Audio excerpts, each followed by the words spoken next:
Hello everyone and welcome back to another video. In this video we will be going on about if statements. Basically, an if statement is a statement that helps with making decisions by using conditions. So if a condition is true, it'll execute that block of code. If it is false, it will move on to the next block of code or terminate the program if it's the end of the program. So, for example, before we get into the examples, I want to tell you that there are three parts to an if statement.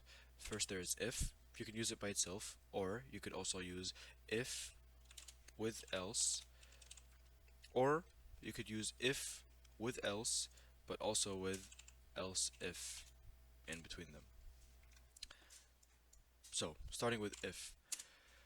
Let's say if your age is equals to 18,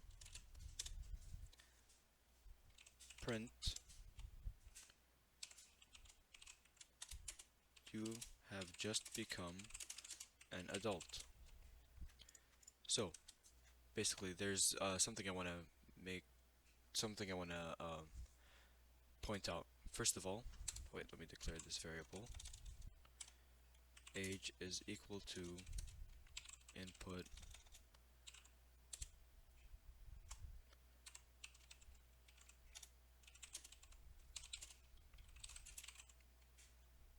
please enter your age. Let's make this an integer so we can use mathematical operations on it. So your age, the program will ask you how old you are, so please enter your age. Let's say 18, you have just become an adult. So something I want to point out, like I said, this is the syntax and you need to make sure you get it right every time or else you'll get an error. So you put if and then your condition. So if our case, the condition is if age is equal to 18. Notice how I have two equal signs. One equal sign, like this right here, is for declaring. Two is for comparing. Keep that in mind. And then this is the other side of your condition. And then after that, you put the colon. You need to put the colon, and then after the colon, that's where you skip to the next line. And notice how it indents on its own. You need to indent. If there is no indentation, the code, you'll get an error basically, and this will be useless. So you need to indent to let uh, the code know basically that it's going to be, this is what you want to execute if this is true. So moving on. Else age, or sorry, with else you don't put any conditions. Sorry, so it's gonna be either if you're 18, it'll print this. If you're anything other than 18, it'll execute this block of code, which is, let's say, you are too young / old. So let's run the code. Please enter your age. Let's say I'm 10. You're too young or old. If you put 100, you're too young or old. So this is where the else if statement comes in. Else if age is, let's say, less or greater than 18, print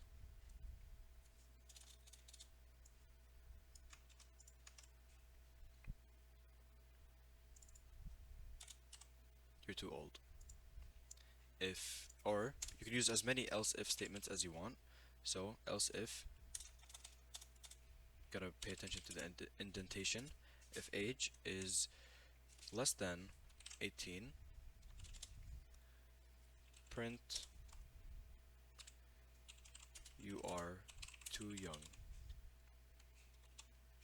So else if, or else, and then you just put, for else you just put please enter a valid answer. So let's say they didn't put anything above or under or equal to 18, then this block of code will execute. So let's run it. Please enter your age. I'm 10. You're too young. Please enter your age. I'm 20. You're too old. Let's say words, letters. This is an error because I'm trying to store a string inside of an integer, so that's why I'm getting an error. And you can use exception handling, which I'll get into in another video, to basically just keep the code going, keep the program going without getting an error, but that's for a later video. But like I said, I'm 10, you're too old, or you're too young, I'm 20, you're too old, I'm 18, you have just become an adult. And there you go. That's the first exercise and explanation about this topic. Moving on to the next one, I want to talk about booleans. So with booleans, you don't need to do the comparison on your own, it does it for you. So let's say, for example, fast car equals true. If fast car print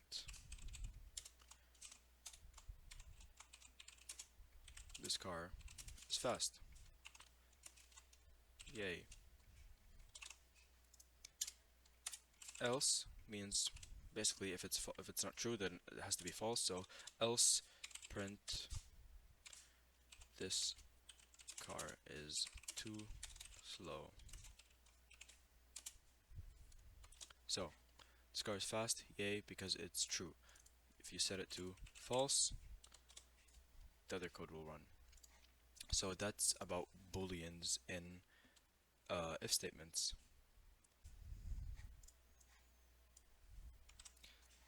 So there are two other exercises I want to run by you guys, which is one is answer.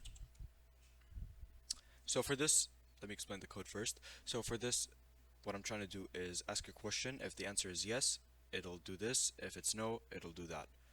Basically, we have answer equals to input, and what do we want to ask? Do we want to ask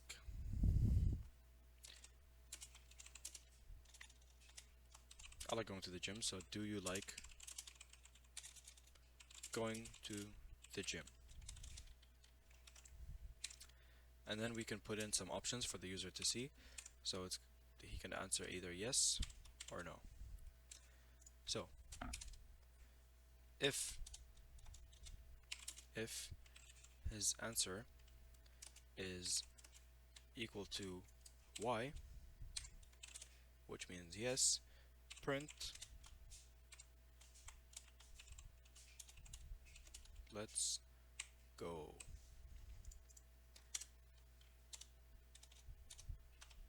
Else let's be sad. So, do you like going to the gym? Yes, let's go. Do you like going to the gym? If you could put N, which will give you a sad face, or you can put anything else since it's else and it'll still give you a sad face. So you can fix this problem again by putting something like elif. Let me just copy this right here.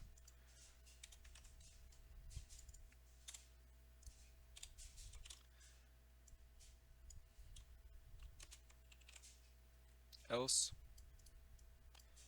So let's say you didn't say yes or no. Please enter a valid answer next time. And this won't give us an error like the other one because it's a string and we're inputting a string, so it's fine. So do you like going to the gym? Yes, let's go. Do you like going to the gym? No, sad face. Do you like going to the gym? Anything else? Please enter a valid answer next time. So for the third, is it going to be the third? No, for the fourth and final exercise,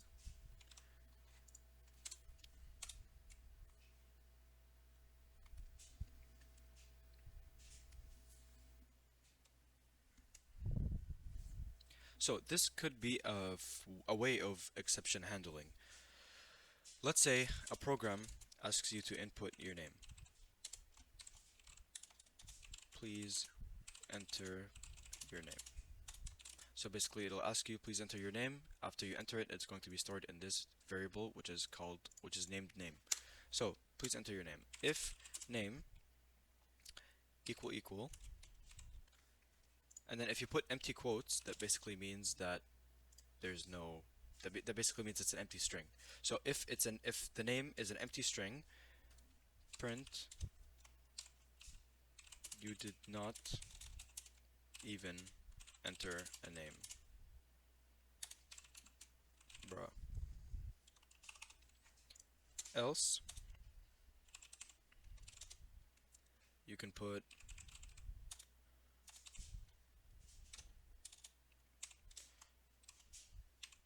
something like hello name. Let's run it. Please enter your name. My name is Yusuf. Hello Yusuf. So if when I input Yusuf, it'll be stored in name. If name is empty, it's going to print this, but it's not empty because I put in my name, so it's going to skip this and move on to the else statement, or the next block of code. The next block of code is the else statement, so it's going to execute this. So hello and then plus name.